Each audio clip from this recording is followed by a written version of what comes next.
Welcome, everyone. I am so excited to join you today in this podcast episode where we really get into a deep dive around scarcity, sacrifice, and the nervous system's relationship to abundance.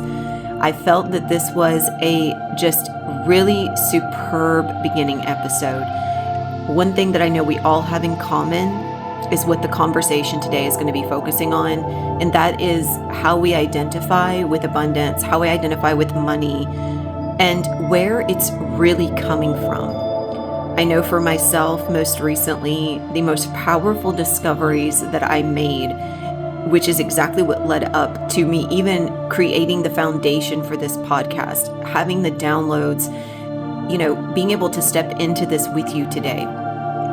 It was coming from this recognition of how my nervous system had been holding me captive in an agreement of sacrifice, where this poverty consciousness was keeping me stuck in these loops of scarcity, where I was asking for an amount that was deeply reflective of how much I felt that my offerings were not worthy. And I was just praying that people would want to show up if I could just make the price doable.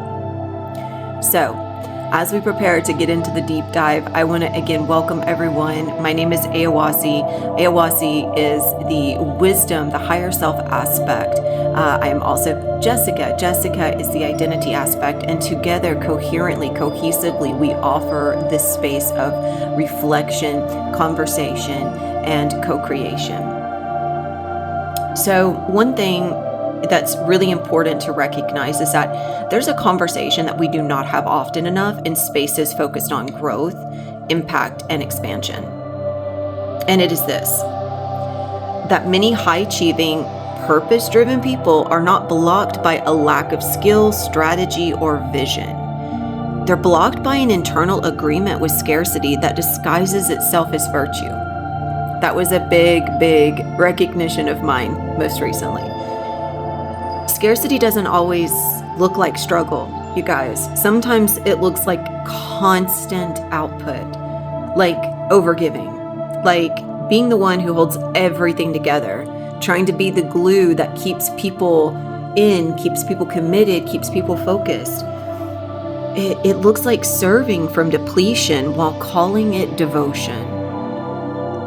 For many entrepreneurs, healers, and coaches, poverty consciousness isn't about money alone. It's about an internal belief that says, I must sacrifice myself to be worthy of receiving. I must earn to rest. I must give more before I can have more. Sound familiar? Yeah, definitely these are agreements that were specifically operating through me. And these agreements often are formed early on through family systems, cultural narratives, or even spiritual conditioning that equated self-denial with goodness, that somehow your sacrifice was worthy of divinity. But here's the quiet truth. You cannot embody abundance while your nervous system associates receiving with guilt, danger, or loss of control. So today's conversation isn't about fixing yourself, you guys. It's not about fixing yourself because you're not broken and there's nothing wrong. That is something I really would like each of you to make a note of. There's nothing wrong. There's nothing wrong with the agreement that's based in sacrifice, and there's absolutely nothing wrong with wanting more. This is about noticing where abundance is already available, and where you've unconsciously learned to block it. Because the next level of your potential isn't something you chase. It's something you allow. So let's look at what scarcity mindset actually is. Not what we think it is. We're going to take this in a way where we can reframe scarcity away from cliches. Because one of the things those that work with me hear me say all the time, and you guys that are listening have probably heard me say it so much, and I will probably continue to say it because it's so true. Things are not always what you think they are. Your mind, your mindset has adapted itself, it has built these beliefs in a way where you will see what you focus on the most. There is actually a terminology in ocular, reticular, verbology, I guess you could say. It's worded. It's where our mind basically blocks out what we have chosen to not perceive or not to be aware of. So, you have these two little black dots in your retina, I believe. I don't know if I'm getting all these words right, but you guys just hang in there with me. If we were to see everything that was actually there, we would see those two little black dots, but our mind blocks them out because we don't need to see them. It's not something that it's an absolute necessity. And this is when we talk about our perception veiling truth. This is what we're talking about. We're basically projecting what we have focused on the most, or basically what our mind has been conditioned to believe is needed and necessary. So if you have formed a set of beliefs, a mindset, a mental condition around what you think abundance is, just because you connect to the word does not mean you connect to the feeling. Scarcity, just like abundance, is an internal agreement, not an external condition. So you're basically learning throughout your life through watching your parents, watching your teachers, watching your friends, watching other families, watching situations on TV. You might have heard a conversation between your parents where maybe your mom wanted to buy something or your dad wanted to buy something. And let's say your dad wanted to get a new car and your mom's saying, well, I don't know if we'll have enough money. Maybe we need to wait until next year, or we don't need to buy that right now. We don't need it. We don't need to spend money on that. We don't have enough money. Groceries cost too much right now. Electricity costs too much right now. That type of perception is an internal agreement where you're not seeing the value of what you're receiving. You're identifying the value based on the amount that is going in. So instead of seeing the worth in buying groceries because you're actually getting food, you're only looking at the cost because you identify with cost in a very specific way. And your mind has built an entire belief system around what it thinks cost is, what it thinks worth is. If groceries go beyond a certain amount and you grew up believing that fare was in that certain amount and anything that goes above that amount is not valuable, it's not worthy, it's not fair, then you have conditioned through an internal agreement your belief system to operate in the same way that your parents did, right?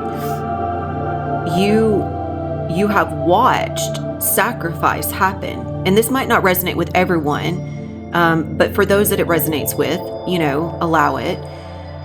You gained poverty consciousness as a learned belief that receiving must be earned through suffering, effort, or sacrifice. That it was going to be so much money to pay for that food, which was a sacrifice. That if you wanted to live a good life, you had to sacrifice your time and your energy at a job that took a lot of effort, that created suffering, which technically the job didn't really create the suffering. But the belief in poverty and the belief through poverty consciousness directly reveals suffering. So basically, what we learned was that the more I give, the more I suffer. Which means if I'm not safe to give because it's too much, then my nervous system has designed itself to believe in a moral virtue, which is I must give more to deserve.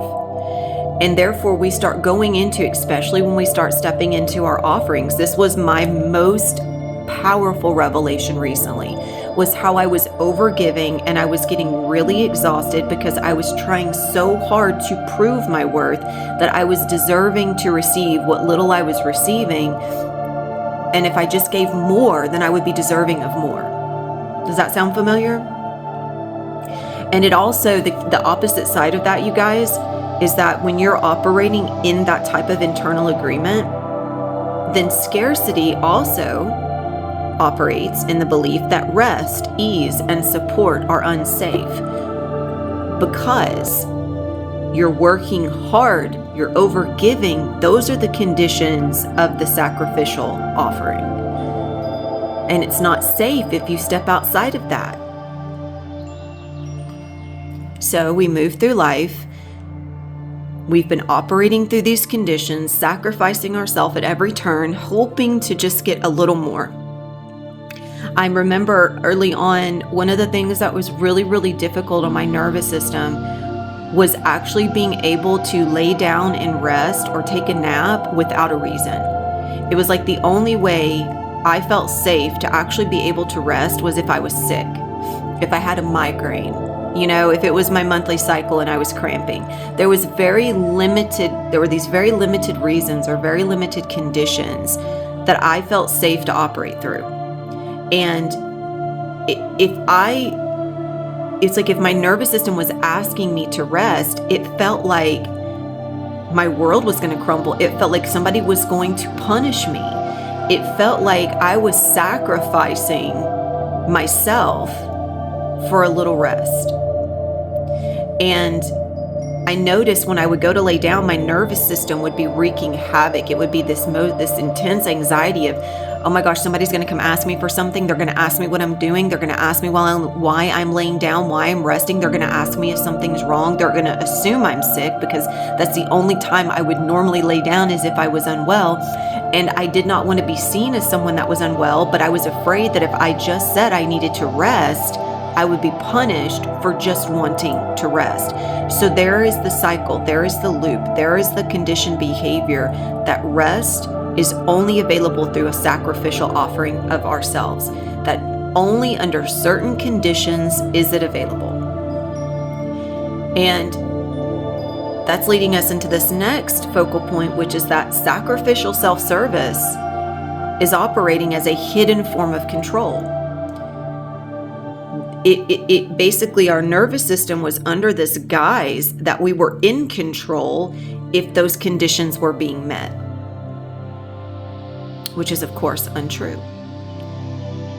Not only were our needs not being met, but the conditions were a hefty price to even attempt to find ourselves in a position to try and meet those needs. So let's look at this aspect of sacrificial self-service as a hidden form of control, because I feel like this is a crucial but yet often overlooked layer. Let's look at how sacrificial service can become an identity and why we feel compelled to operate in that way. So for myself, my sacrificial service was a deeply embedded form of my identity. For me, my belief was that money didn't matter, and that the more that I gave, somehow that meant that I could reach everyone, and the more people I could reach, the more people I could help. But there was a deep part of me that also recognized that if I give so freely, I also had this awareness that not everyone could meet me there. I didn't quite understand it fully, but there was a part of me that was working on meeting me in this depth of understanding that I'm sharing now. The voice in my head was saying, I'm here to help. I exist to help. I'm here to serve. I'm here to guide. But giving without receiving creates imbalance. Giving and receiving are universal partners.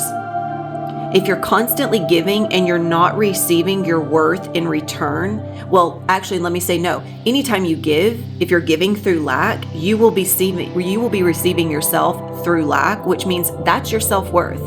If you're operating through lack and you have a lack of receiving, it's because you have identified yourself in this way, right? You're sacrificing yourself. You cannot receive back fully because the agreement says it's not safe.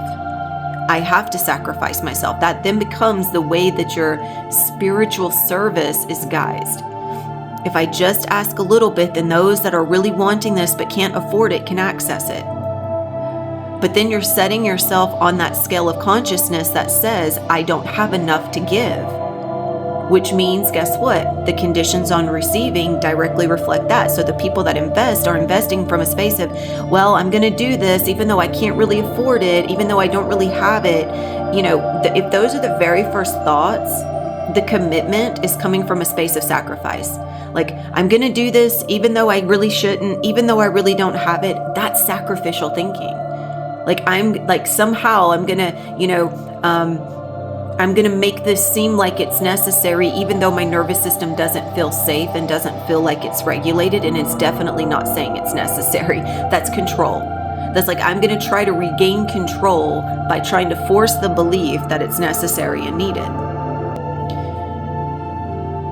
But there are vast differences between the control of giving and receiving, where I exist to help, therefore I expect that if I lower my standards, then everyone can meet me. That's sacrifice. Or, you know what? My self-worth is immeasurable, and I am allowed to be met in abundance. I am allowed to be met in abundance. If I'm allowed to be met in abundance, allowing opens the gateway for an equal opportunity exchange, where the version of you that is there to meet you in abundance recognizes that they have an abundance to give, therefore they have an abundance to receive. And if I'm allowed to be met in abundance, they're allowed to be met in abundance, and equally we balance through the abundance of self. So let's make an important distinction here. Service from overflow feels expansive. Service from depletion feels righteous, but resentful. So when you're serving from overflow, I can tell you right now where I'm at, the reason why this podcast is coming out, the reason why I've got some other recordings I'm going to be releasing, the reason why I got the link tree up and going, the reason why I'm investing in a website, the reason why I'm investing in all of these upgrades to my offerings in terms of how they're presented is overflow. That's because I took one of my most valuable assets, which is direct connection with me, which is a sacred space. I don't mean sacred as in hierarchy. I mean, I can see my self-worth now, and I recognize that there's a specific version of a person that's going to meet me in that space of one-on-one mentorship. There's a specific person that's going to meet me in that 6 month to a year commitment. And I am asking for $7,777 to $10,000, approximately $11,111. That's the range I'm asking now for my mentorship. The outline of that mentorship is so in depth, it's so beautiful, it's overflowing with expansive evolution. There's so much anchoring, so much groundedness. It's evolved so much, and I can ask that amount because I'm no longer afraid of that amount. I used to see people asking that amount throughout me, and so far for the last, handful of years, and it was offensive to me. I got offended when I saw those numbers. Like, how dare they ask for that amount of money? This is a spiritual experience. Everyone should have access to it. Man, that was a way of sacrificial thinking. That was a way of lack thinking. That was a version of me that was depleted, that felt righteous, but was resentful. Remember that important distinction? Service from overflow feels expansive. Service from depletion feels righteous, but resentful. I was resentful of people that were asking that amount of money, but I felt righteous in my ability to offer everything that I was offering for little to nothing. And guess what that led me to? Burnout, exhaustion. It felt almost impossible to meet people recently in the last few months of last year because my body just simply was not allowing me to show up. My body was like, no, this is not what you're agreeing to. Because internally, I had been doing all of this work. I had been reforming, I had been regulating, and I was still trying to meet these contracts, these sessions that were lacking. Because those other versions of me, they couldn't meet me fully in abundance. There was like this inability to communicate. So I didn't have to, but I chose to reform it and give them the option. Either I can pay you your money back or I can record a pre-recorded session, but I cannot meet you in person. And that was because the value of what I was offering was being determined through a lens of control. Basically, when I would extend an invitation for, let's say, an intention, I in one of the exchanges, I extended an invitation to set an intention. I listed a couple of things we could explore. Nothing is absolute. It was simply an invitation, an opportunity. And what came back to me was basically saying, I don't want to be coached. I don't want to do this. I don't want to do that. Explaining to me why they didn't really set an intention, and also telling me that the only intention was to have a conversation. There was the whole message was anchored in control. It was righteous, but almost like it was almost resenting the fact that I had asked a question. And also it was me coming back to me. It was that version of me that entered into the agreement with this person. I could feel it. My nervous system was like, oh my gosh, that's where this contract has been held. That's why you couldn't move. That's why nothing was expanding. It couldn't. There's no overflow. It's not expansive in and of itself. It's restrictive. In any time, in any exchange, if there is any expression of confusion, if anyone says that they're confused by a question, it is immediately a recognition that you're on a different wavelength. You're not aligned. There's one person that's trying to receive but can't. There's one person that's trying to force what is being received and therefore can't. It's just, there's no alignment. So, like I said, I'm not blaming. There's no blame on the conversation. I recognized where that contract was coming from. That inner agreement with me that was undergoing re-scripting. And my nervous system was going crazy. It was like, oh my gosh, what do I do now that I recognize this? I don't know. What are they going to think if I extend the opportunity to do a pre-recorded session? What are they going to think if I ask to pay them their money back? What are they going to think? Are they going to think that I'm not keeping my end of the bargain? Because I had someone else, when they heard that I was reformatting my offerings, basically come at me as if I was making them feel unsafe because I wanted to take myself in a different direction. This person also had very specifically numerous times declared their discomfort around change. Obviously, none of us are responsible for anyone's safety and security. We are responsible for our safety and security. But do you know what created this? When I was operating from the service of depletion, where I felt righteous but I was resentful, you know what's underneath that? Basically, you can bullet point it. Overgiving, under-receiving, feeling unseen or underappreciated, and then quiet burnout disguised as purpose. Those points are the points I wrote down that I was going through. And it's so true, because when this quiet burnout came up, I was trying to give it a reason. I was like, oh, it's just the upgrade. We're going through upgrades. I mean, I kept naming all of these righteous purposes for what I felt. And then it just kept going. And it kept going. And it was not getting better. And that's when I had to face the cold, hard truth that I was living and acting and performing from this mask of poverty. I didn't believe that I was worthy. And of course, these people that were working with me and coming to me at the time were feeling like I wasn't hearing them because they could not hear me. Even though everything that they were saying was coming right back in my words, they couldn't hear it. All they could hear, all they could see was what was being done to them, what they thought was being done to them, how they thought my choices were affecting them. When in truth, my choices had nothing to do with them. My choices had everything to do with me recognizing my worth, my understanding that this purpose-driven sacrificial righteousness was a lie. It was an illusion. It was not serving. And I had been looping. I really wasn't going through a paradigm shift when I thought I was. I was just looping in the belief that there was a purpose that was happening, and it was creating a lot of discomfort in my body. I was going through so much pain, so much discomfort. There were so many triggers showing up. And that was another thing that made me realize that I was getting ready to undergo a true paradigm shift, was because everything was happening.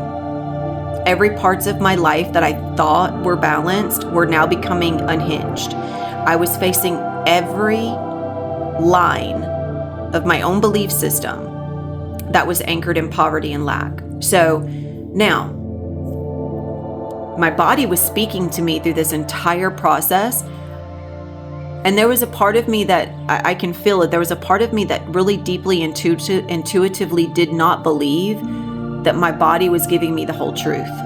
Even though I do so much somatic practice, even though I do so much work, and as you guys know, everything I focus on is on embodiment, it's on self-mastery.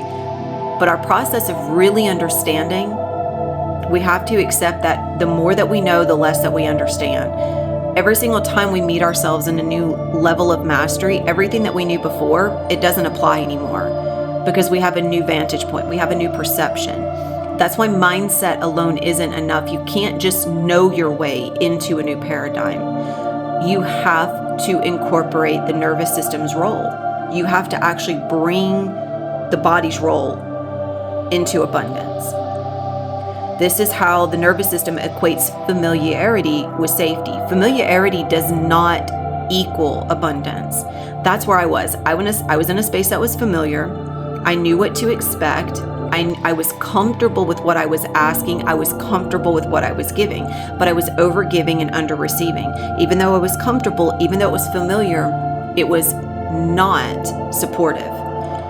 So those scarcity patterns felt normal to my body. And that's what happens. When you're in the familiarity, you're in patterns that feel normal. So guess what? You don't necessarily see the imbalance. You think you have moved beyond a point of mastery. But the truth about abundance, the truth about a real paradigm shift is that it is completely destabilizing at first. Your entire world feels like it's unhinged. This is why people talk about dark nights of the soul and such. And yes, I feel like that's a part of it, but that word holds so much belief around it in the psyche, just like twin souls and unity consciousness. So I want to be very careful in using it. So let's just stick with destabilizing. You know, if the body learned safety through effort, struggle, or self-denial, then ease may feel threatening, even when conscious choosing or conscious change is desired. This means that the body has to learn safety differently. The body has to learn that asking for more does not mean that you lack something. It means that you're recognizing how you are redefining your ability and capability to receive more. We can always receive more. There's never too much. Okay? But again, it goes back to those early childhood patterns. If you associated, like let's look at how we first learned to communicate. We learned to communicate through words. Before you knew your mother was your mother, you basically recognized her through how you felt. You recognized the tone of the voice. You associated the relationship through something other than words. That's where you really began. Then you start taking and compounding that with words and numbers. So then your identity starts to form around the words and around how the words perceive the numbers. What we get to work through in this process is how we have perceived the words and the numbers through that identity's concept of its own system, its own nervous system, its own somatic perception, because your perception is somatic first. So your body is actually energetically, vibrationally communicating through the body before the words, before the numbers. But I would like for you to practice what it feels like in your body to see large numbers. What if you were to ask $10,000 for an offering? How does that feel? What would it look like? And you know, we talk about practicing living in that version of you that already exists there. I would highly recommend calling and communicating with your future self. Most importantly, communicating with your past self. Your past self is what is controlling all of this. You guys, your inner child is not some fantastical, metaphysical, divine being floating around in the spiritual realm. Your inner child is the way you identify with words. It's how you have agreed to believe in the words. It's how you have agreed to somatically perceive what it feels like to believe those words. Likewise, the same is happening with numbers. And you're going through your life surrounded by an abundance of opportunities, but your body is so shut down somatically that it does not feel safe to even recognize those opportunities. That's another thing I realized. I am surrounded by abundance. And I don't just mean an abundance of elements, and I don't just mean an abundance in nature. I mean, I can literally see the opportunities of massive wealth by seeing how everyone that I resented was representing that opportunity, but I automatically rejected it, denied it, because I felt like it was not a safe place to be. It wasn't good. Like, that wasn't spiritual enough, you know? So my ego was running what I perceived and how I perceived. And the ego is not bad. You know, it's just literally the way that you have created a personal relationship with words and beliefs. That's it. But we are all operating in this way. You remember that blind spot I mentioned very early on in your reticular vision? This is how you are also going through life. You have blind spots in your perception, and you will bypass opportunities because your nervous system is bypassing true safety. And until you give yourself permission to really go through the process of uncovering what those bypasses are and why you have determined it, you'll continue to move in a way that does not see the opportunities all around you, because your programming says, nope, that's not here. That's not for us. That's not for us. We have determined that that's absolutely not aligned. We cannot do that. It's not safe. It's not a part of our belief system. And this is what happens a lot of times too, you know, from my own experience in spiritual communities, is that there's a very, very specific framework. There's a very specific focal point. It's very easy to get caught up in what you think, heart-led, spiritual, divine, unity consciousness things are. But that deep inner work reveals something much different. You're not going to find New Earth in the connection to gods or goddesses. You're not going to find New Earth in a connection to spiritual lingo. Okay? The wavelength, the frequency of your abundance, which is a natural part of your existence. It's here. You do not have to find it. You don't have to go through chaos to get to it, although you will experientially feel like you're going through it at some points, but that's because you chose to wire yourself in that way. It's not that struggle has to be a part of it. It's that you've conditioned yourself to struggle. The spiritual ego controls a lot of the way we perceive our offerings and the way that we receive offerings, because we believe that safety and security comes in a group of those that believe exactly as we do. But let me tell you, growth does not happen in comfort zone, and your abundance, again, is only going to be found through destabilization. So let's move on. Let's look at some internal agreements that maintain poverty consciousness, okay? Here are some examples to explore that I would invite you to write down if you feel so called. I will also have some questions coming here shortly to reflect upon that you are more than welcome to use for deeper somatic practice. Okay, here are some examples to explore. See how this feels in your body and what thoughts come through in your mind. If I receive, someone else loses. I have to earn rest. It's selfish to want more. Being needed is safer than being supported. So, we're going to go through those one more time, and I'm going to invite you once again to see which of these agreements feel familiar in your body, not just your mind. You can recognize what thoughts come up, but see which ones you really resonate with. Maybe one, maybe two, maybe all four. Okay, let's go through them again. If I receive, someone else loses. I have to earn rest. It's selfish to want more. Being needed is safer than being supported.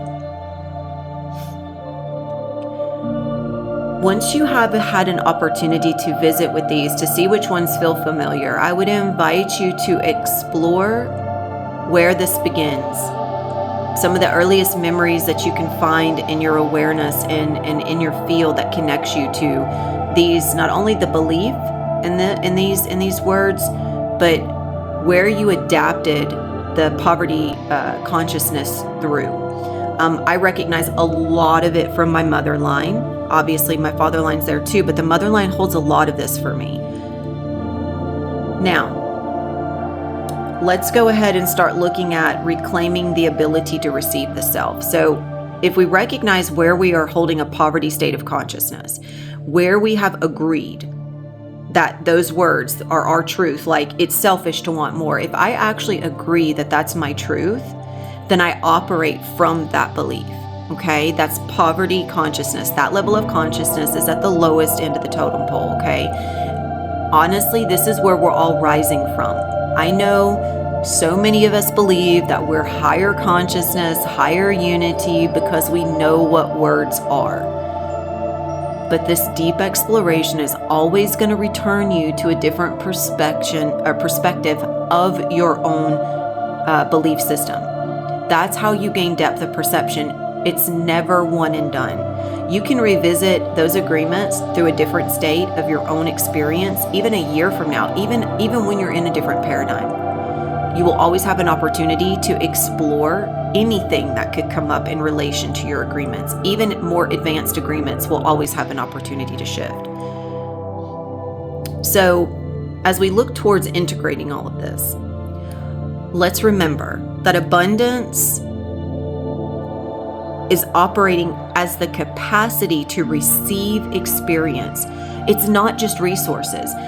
This is one thing that came up in an exchange with one of my previous clients was investing. If you invest in let's say an activation, and the conditions around that activation change, if you believe that you have lost something just because the conditions of the activation change, maybe it looks different, maybe it's presented differently, then you're missing the true abundance.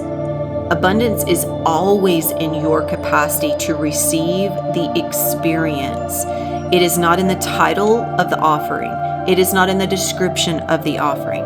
It is not in the framework of the offering. It is what you receive of yourself through the offering. Because you offer yourself in an abundance, you receive yourself in abundance. So if I'm offering myself in abundance, I'm offering myself from a space that says, I choose to receive presence, I choose to receive support, I choose to receive through acceptance, I choose to receive through simplicity, I choose to receive through expansiveness. Those are not definitive, those are exploratory.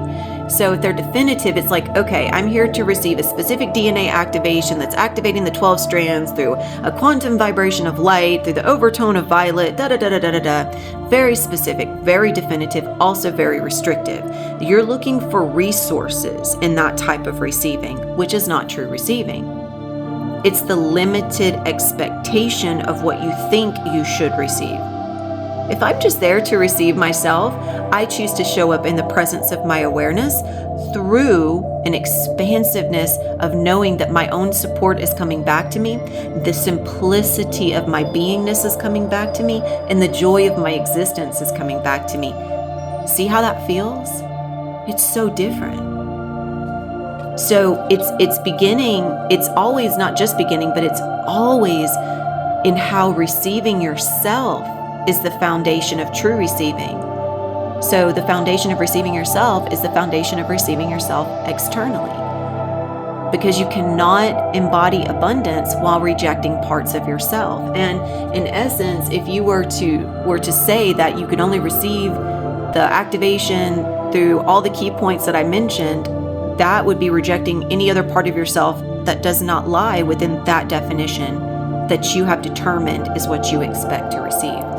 So, or if you expect it, like, when I chose to shift these sessions, instead of showing up in person, and I went to pre-recorded because I had already given so much in person. When a person comes back and is not seeing the worth that has already been given in an overextension of offering, when the only thing they're focused on is one thing, getting this one thing, and by the way, this one thing that they were focused on getting, it wasn't even paid for. It was simply, again, I was trying to over offer. I was overextending myself. So I was adding it in and then chose not to because I just felt the exhaustion. And that was where the original trigger came in. The trigger was coming from something much deeper, but the trigger arrived through that conversation because internally this person did not feel safe. They don't feel safe in change. They don't feel safe in a choice that represents change. They don't feel safe because, again, you can't embody the worth if your own self is existing through poverty and scarcity and fear and lack. So just a few things to keep in mind, you guys, okay? So I'm going to offer you guys here in closing, along with the reflective questions, I want to offer you guys some practical awareness practices. And these are not to fix. This, again, is just to explore. And as we get ready to step into this, I just want to say, I want to just really express my gratitude to everyone for joining me here. This is my first episode. I know that they're going to get, probably even more exploratory and, in depth, but I'm just really loving everything that's coming through. I love being here and sharing on this platform, and I love being able to offer myself in this way. And I really hope that everything that has been offered here today has provided you with some sort of key insight into your own life. At least one takeaway. That's all that's necessary. One takeaway can activate an entire paradigm shift. It can lead you into something far greater than you were even expecting. And of course, obviously, hopefully breaking down the barriers of expectation and taking you much further. So I just want to extend my gratitude. And if you do not have a pen and a piece of paper, I would invite you to at least get one for this part. These are things that have really, really, really, really assisted me in my ability to embody and my ability to hold my awareness in a state of embodiment. Because this is something my own mask of poverty was disregarding for so long. Even though it would show up, I would ignore it because, again, I didn't fully trust, because I had programmed myself to believe that those things don't really equate to anything. Those intuitive nudges don't equate to anything. Okay. Here are some grounding tools that you guys can incorporate at your own will and at your own pace. All right, here we go. Number 1, noticing discomfort when something good arrives. Noticing discomfort when something good arrives. This was something that spoke to me very, very intensely here recently when I received some supporting investment, and I noticed a part of me felt guilty because I was receiving support, and it made me feel uncomfortable. So I had an opportunity to work through that, and you may have had some similar experiences in your own life. Okay, number 2, tracking guilt after rest or pleasure. Tracking guilt after rest or pleasure. Now, this is something you guys heard me talk about early on around how I thought that rest was only acceptable in certain situations and conditions, where I felt like I was literally going to get in trouble if somebody caught me taking a nap. So I want you to keep a little notebook if you want, and track those moments when guilt comes up, just for a simple, where your bodies just simply say, take some rest, take some time for yourself, invest in yourself, explore this opportunity from a space of enjoyment. I want you to take notice of that. That's your nervous system recognizing and not ignoring, and that's very important for stabilizing a nervous system.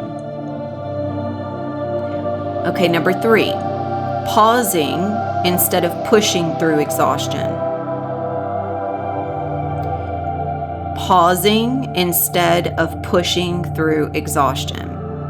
Now for me, now that I've worked through that whole discomfort around rest or pleasure, one of the things, as you guys also heard me made mention, was that rest or exhaustion, I was trying to disguise it as some righteous purpose. You also want to be aware of that. I do want to add that on there. Also be aware of how exhaustion can appear as a righteous purpose. Be aware of both of those. You're gonna lean towards one more than the other, I feel, but you might have a recognition of both. Either way it goes, just allow your intuition to guide you any time it comes up. Be aware of how you have programmed or how you have received the program of exhaustion being unacceptable or exhaustion being a part of some divine plan. You want to be aware of both. Those are two ends of the same coin. Okay. Number 4, and the last one, letting support land without justification. Letting support land without justification. The way this has looked for me is that when someone would provide me with some sort of reflective compliment of support, I would feel like I needed to somehow explain myself away through why I was receiving it. It was like I had to have something coming back in response to that support. Like, oh, well, yeah, it's only looking like that because, like trying to excuse the support and not allowing it to just simply be received. So allow yourself to see where that might be operating in your own life. And remember, there's no forcing, you guys. You do not have to chase the answers. You do not have to try to figure this out. No forcing. Awareness first.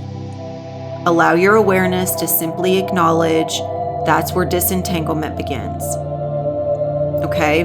We're not trying to affirm our way into regulation. We're not trying to speak our way into it. We're simply just allowing our awareness to arrive in the moment of the sensation.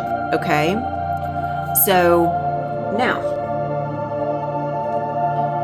I am going to take a moment here before we close this out to invite in some reflective questions. And just really quickly before we go into that, I want to just do a quick rundown once again of everything that was here. I want to remind everyone that scarcity is an internal agreement. It's not a circumstance.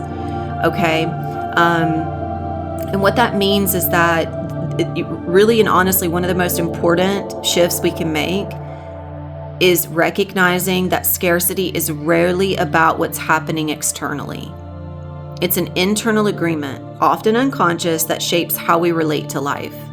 And, for many people, especially entrepreneurs, healers, coaches, scarcity doesn't show up as not enough money or not enough opportunity. It shows up as a constant pressure to prove your value through effort. It's an internal voice that says, I have to earn rest. I have to give more to deserve more. I can't slow down yet. These are not mindset issues. They're nervous system patterns that formed through your lived experience up until this point. And when sacrificial self-service and identity coincide, this is where things get really subtle. Service itself isn't the issue. The issue is who you become in order to serve. Okay, so this means that when sacrifice becomes identity, receiving starts to feel dangerous. I don't mean like morally dangerous. I mean, it's actually somatically unsafe. And this is because your sense of worth has been built on being needed, being useful, or holding everything together. And then abundance threatens that identity, because abundance asks who are you when you're not proving? Who are you when you're not rescuing? Who are you when your effort is no longer required for belonging? For many people, that question alone activates resistance, because really, that's what I've been moving through. Who am I when I'm not proving my worth? Who am I when I'm not showing up, rescuing, and nudging people to show up and to invest themselves? Who am I when they don't need me in order to belong? Like, where is my value if somebody doesn't need me? That's why abundance can feel destabilizing.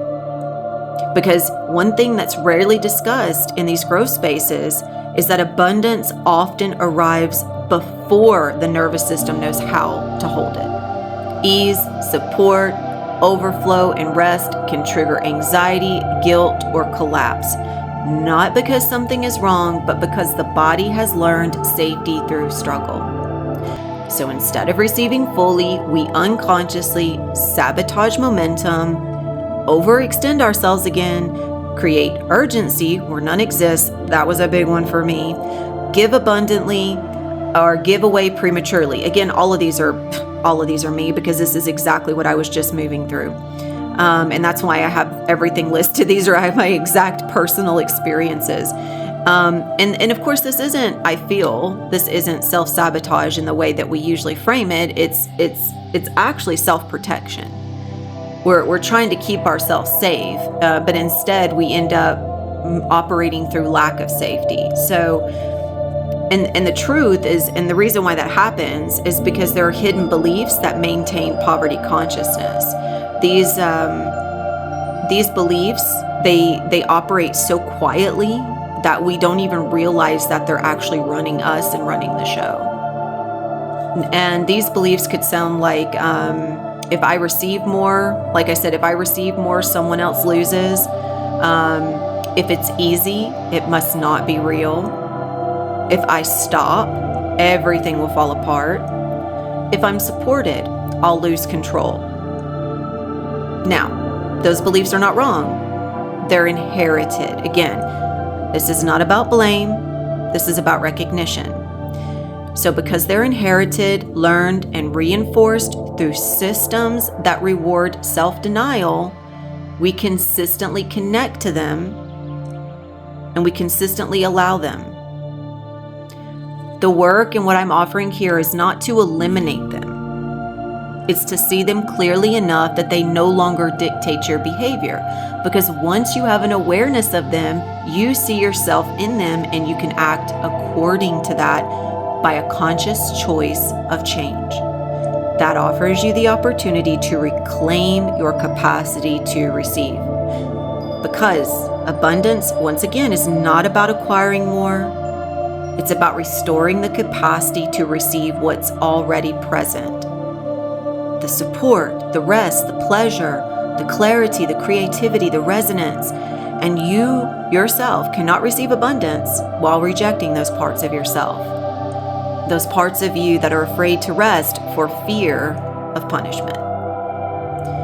And many people reject themselves every time they rest, every time they slow down or choose ease. So, receiving yourself is the prerequisite for receiving anything else. You have to be able to receive yourself through rest without resistance. Receiving yourself through creativity without perfection or prejudice. Receiving yourself through the pleasure of slowing down without having the urgency or the need to do. So as we close, as we head into these questions, I want to leave you with this reflection. Your next level is not waiting for you to become more disciplined, more strategic, or more productive. It's waiting for you to become more available to rest without guilt, available to receive without justification, available to allow support without earning it first. Scarcity dissolves not when life changes, but when your relationship with yourself does. When your nervous system learns that it's safe to receive and that you no longer have to sacrifice yourself in order to belong. Abundance is not something that you chase. It's something you stop blocking. And often the most radical act of self-mastery is letting yourself be met. And that is my invitation to each of you. Okay? Allow yourself to be met with the abundance of acceptance. As you move forward from this conversation, I invite you to notice, not change, but how you relate to receiving. Notice where ease feels uncomfortable, Notice where rest brings guilt. Notice where support arrives and your body tightens instead of softens. That awareness alone begins to shift the pattern. If you feel called to go deeper into this work, to explore how scarcity lives in the body and how inherited beliefs shape your capacity to receive, and of course, how regulation restores access to abundance, I'll be sharing spaces where this exploration happens through embodied practice and not pressure. Okay, that's one of the big things I've been doing is reforming everything, reframing everything, and I will have a lot of pre-recorded stuff coming out available for purchase. I will have many more of these podcasts coming out, and of course, my personal one-on-one mentorship space is a space for those in abundance and only abundance. That's the only space you can access this work, okay? But I want you to know that even with that being said, there's nothing you need to become before you begin. It's simply acknowledging that you can invest in all of yourself and receive all of yourself without believing something in between there that says, I can't, it's too much, I don't know, when that voice starts coming in, abundance is already being rejected. So there's no version of yourself you need to fix. It's just simply stepping into it, committing, going all in without rejection. I think one of the things I heard one time was that the worst thing that could happen is that you end up in the same place you are right now. Because you never lose that investment. Anything that you invest in, you would have access to for a lifetime, which means that you could always go back and reuse it. You're never losing. So all it is just a willingness to stay present with what's here and allow something new to emerge, because your next level is not waiting for more effort. That's something we have been too invested in, is effort. It's waiting for permission, your permission.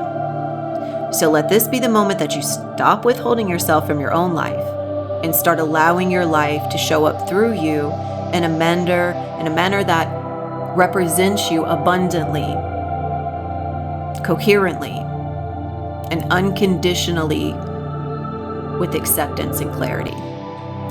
All right, my loves, thank you so much for being here. These reflective questions I'm going to read them, and I'm also going to post them in the description.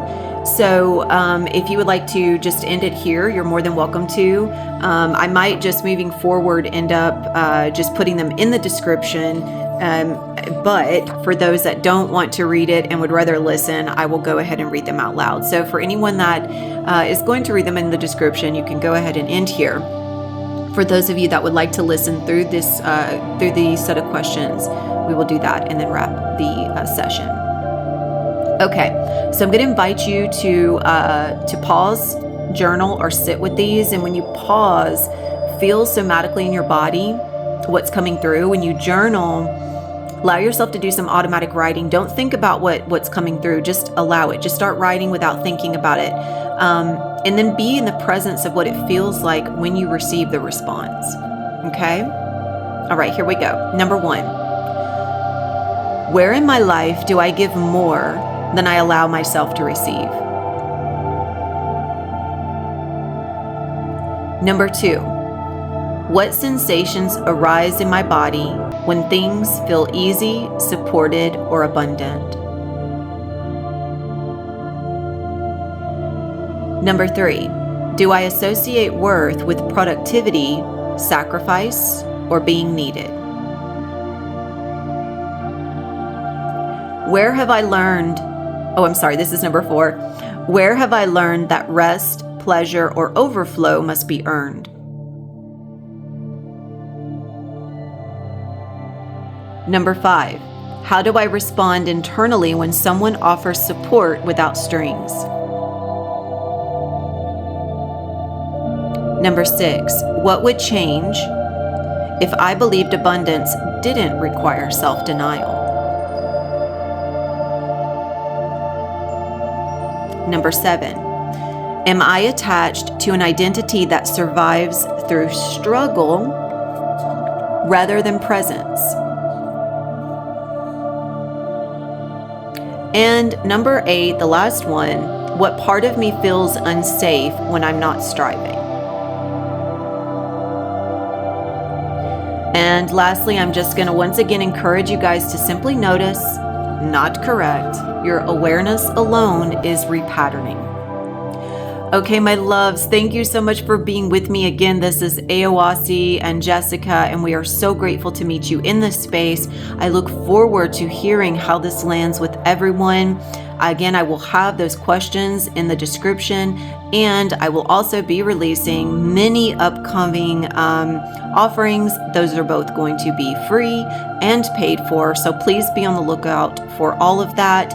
And if you are interested in more information right now, before I make those posts, I will have my email, my Instagram, all available for you to reach me, as well as my link tree in the description. Or if you're already connected to me through any of those avenues, or even Facebook, you can reach out to me on Messenger. Please feel free to send me a message. All right. Thank you guys. Until next time. Adonai.